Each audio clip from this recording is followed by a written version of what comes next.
Добрый день, уважаемые жюри и эксперты. Меня зовут Скрябина Настя. Меня зовут Винокурова Вероника.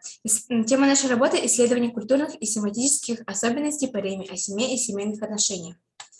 Для русской и якутской культуры концепт «семья» отличается высокой значимостью. Изучая якутские паремии, сравнивая их с русскими, мы расширили собственные знания, познакомились с семейными обычаями и фактами истории русского и якутского народа.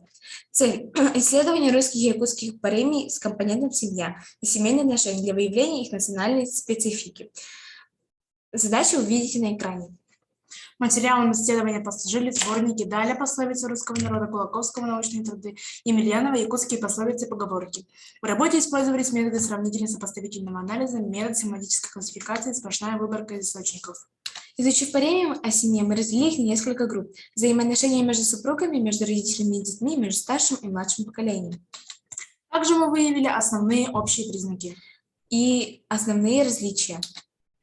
Наш материал показал, что в семантике пословиц о семье в русском и якутском языках используются следующие культурные коды: соматические предметы: пищевой, биоморфный, природный, духовный. Распределив паремии, мы пришли к следующим выводам. В обоих языках в соматическом коде используются названия частей тела: голова, рука, нога, спина. Сердце, душа в паремиях обозначает внутренний мир человека.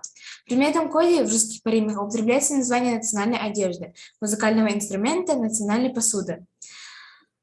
В якутских паремиях есть название жилищ: балаган, урага, оту, этох, национальной посуды, кырья, хмях. В пищевом коде присутствует название национальной еды. В якутских паремиях мы нашли только 4 паремии, где упоминается пищевой код. Сородкомыс.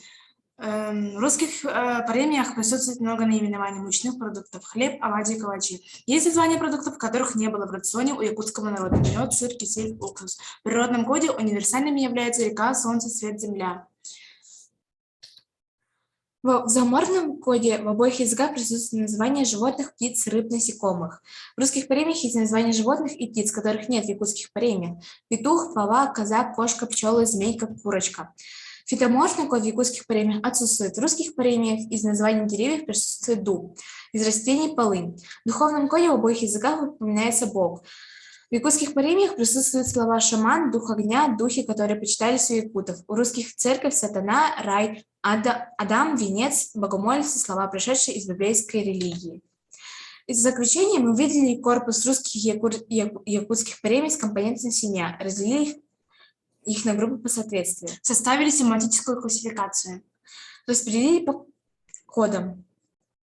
Также мы узнали, что народы имели сходные представления о хорошей семье.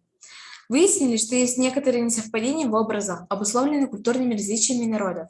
Гипотеза о том, что, анализируя русские и якутские паремии семьи, можно найти и установить общие различия в национально-культурной семантике, нами в основном доказаны. Спасибо за внимание.